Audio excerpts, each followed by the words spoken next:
Thank you.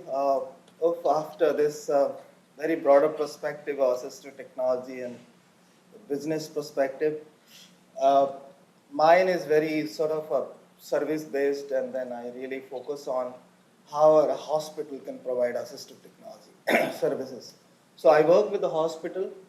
That's why my presentation is focusing on how we can set up assistive technology centers or units, those who are being rehabilitated within the hospital. So this is the hospital, Indian Spinal Center in Delhi I work for. We have a department of assistive technology. This is a 200-bedded hospital, especially focusing on rehabilitating spinal cord injury and treating and doing surgeries. So people right after the accident land into this hospital and get surgery done and all treatment and then rehabilitation. During the rehab and post-rehab, we do provide the assistive technology service that we have there. It's all it's crowded, busy all the time. People getting rehabilitated, and we have around 200 patients being treated into the rehab department. We have under one roof. There's a huge hall. There's number of patients with the quadriplegia and paraplegics and all sort of neuro conditions they're being treated. So of course, the spinal cord injury is a very devastating ailment. It's not curable enough. Till now, we don't have any solutions to make them walk again.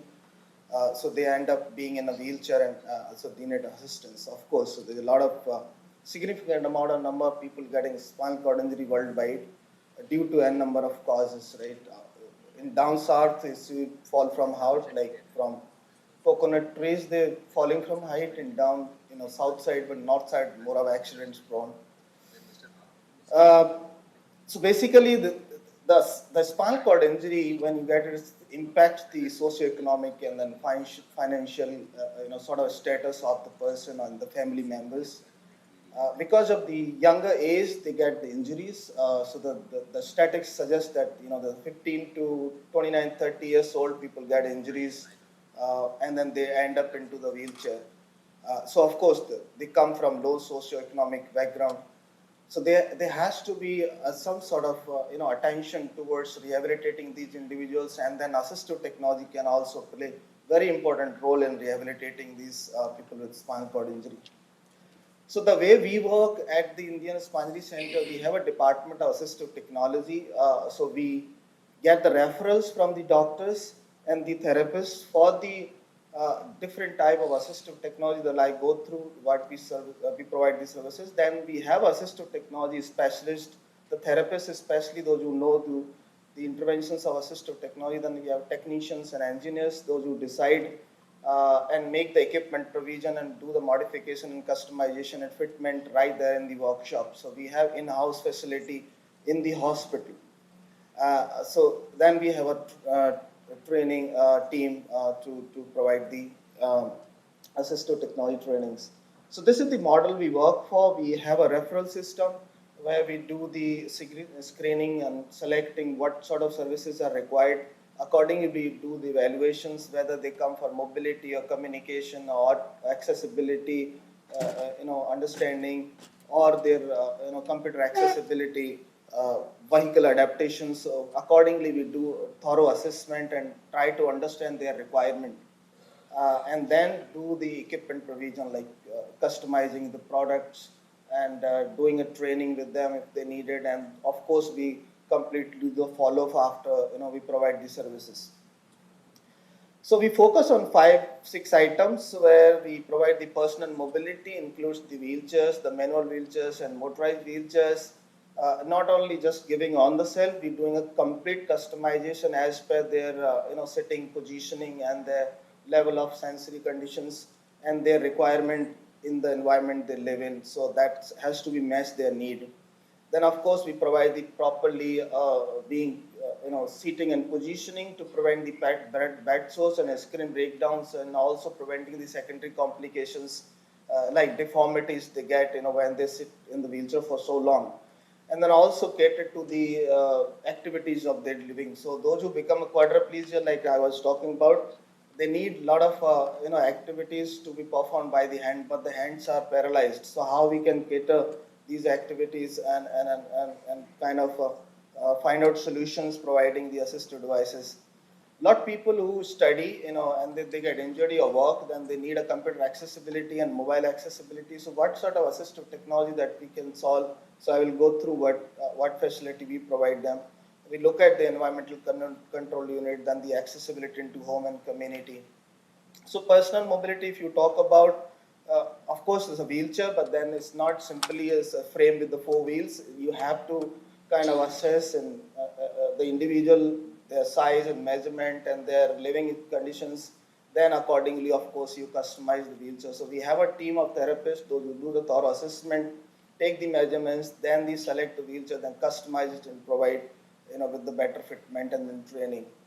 Of course, taking into the secondary complications like pain and deformities and muscles, sort of fatigueness.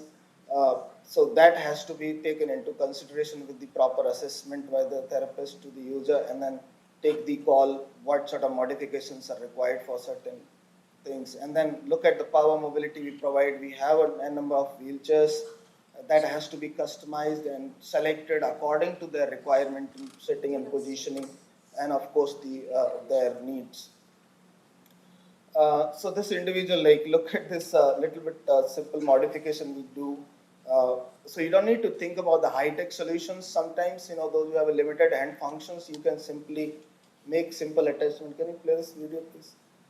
So these are the simple low-tech solutions. If you could see in his hand, we have made just simple attachment because he was not able to grab that knob of the joystick. So just come out with a simple piece of plastic and modify it in a way so you can just attach to the joystick. So you don't need to think about some sort of brain interface or touch or sensor technologies. Sometimes you do get a very low-tech and no-tech solutions as such.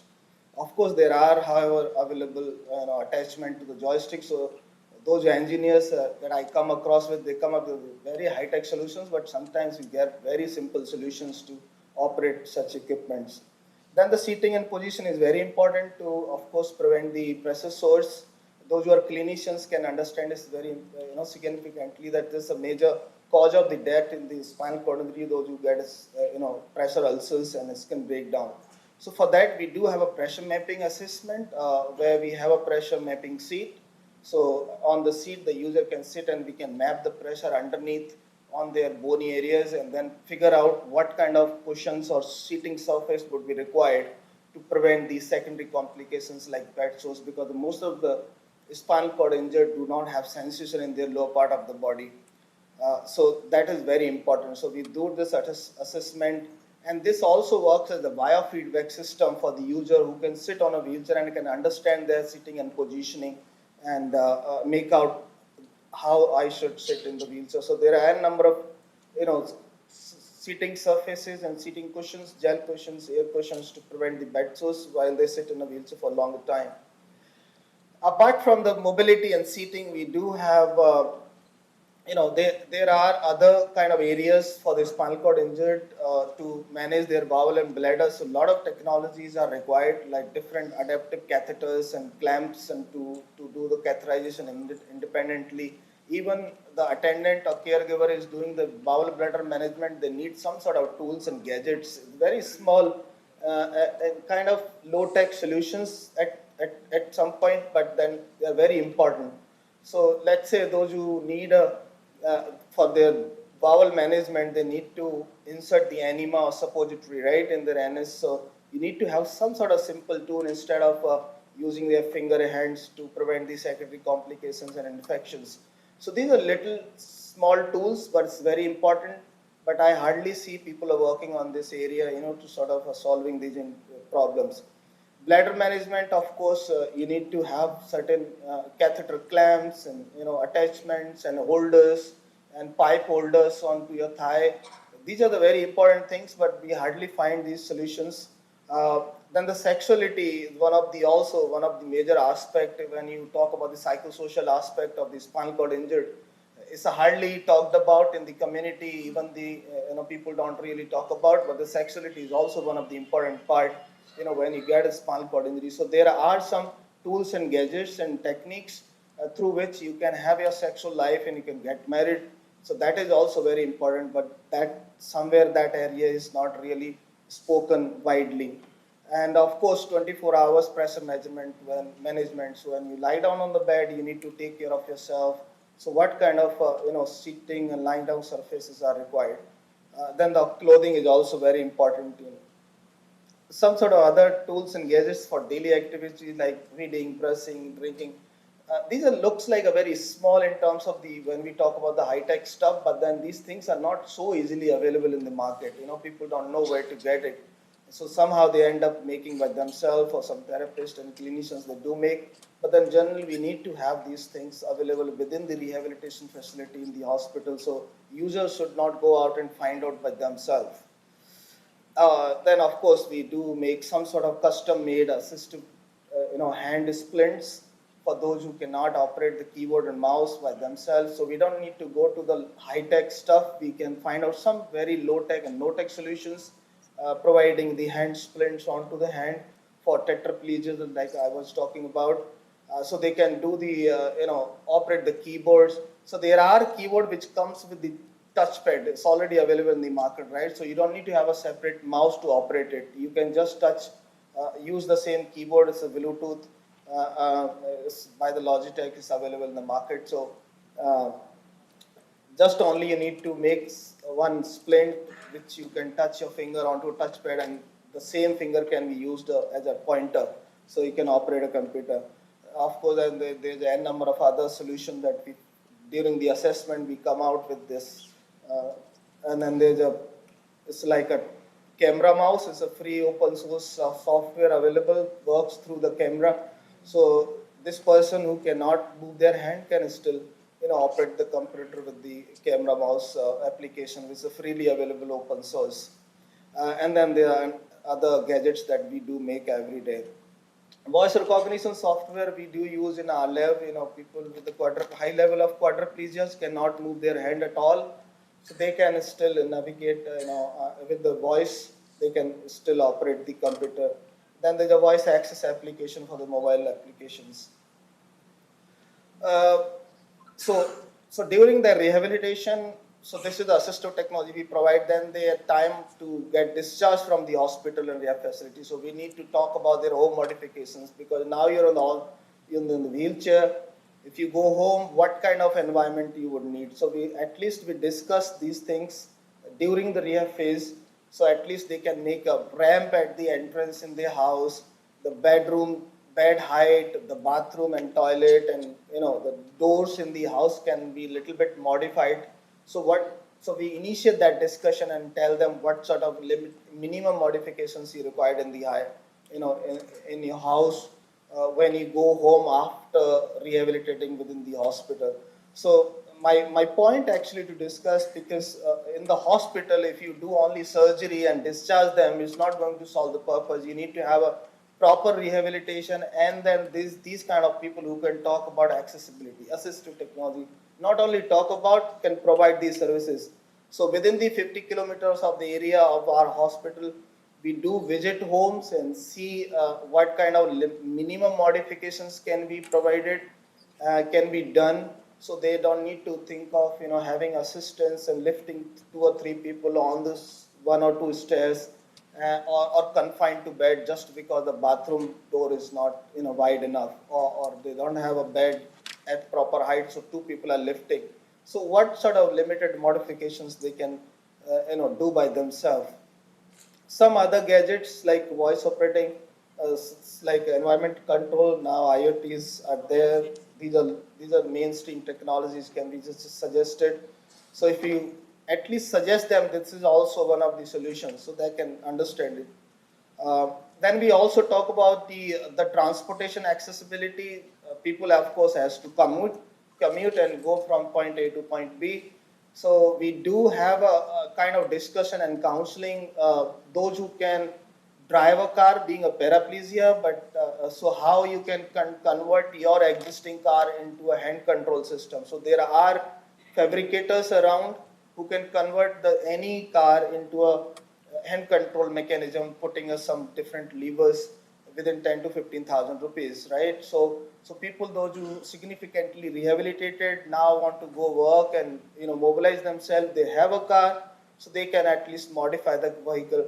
Those who cannot drive but being as a passenger, so how the vehicle can be adapted, so the wheelchair itself can get into a vehicle, putting it the lift or maybe a ramp, and then talk about the kind of guiding them. There are public transport is also accessible, so you don't need to be at home all the time, like Delhi Metro, and then buses are accessible in Delhi. So just talk them, give them little hope that you can move around easily. Apart from this, we have some fun time for our patients in the hospital. So we do have a sports facility, recreational facility, so they can, and then some kind of outings they can do within the campus. We have a little, like around 20-acre campus, so they can roam around. It's a wide open. It's not like any other hospital which is very confined. It's like more open space. We have a sports facility. So people getting wheelchair skills training, sports, and gathering and doing stuff around. So this is basically that's what actually I wanted to emphasize, that the hospital should also, apart from the clinical and surgical interventions, they should have rehabilitation as well as the assistive technology. So when you discharge the patients or the user, I would say, the person with the spinal cord injury from the hospital, they would not look forward themselves into the market, and then tap with these kind of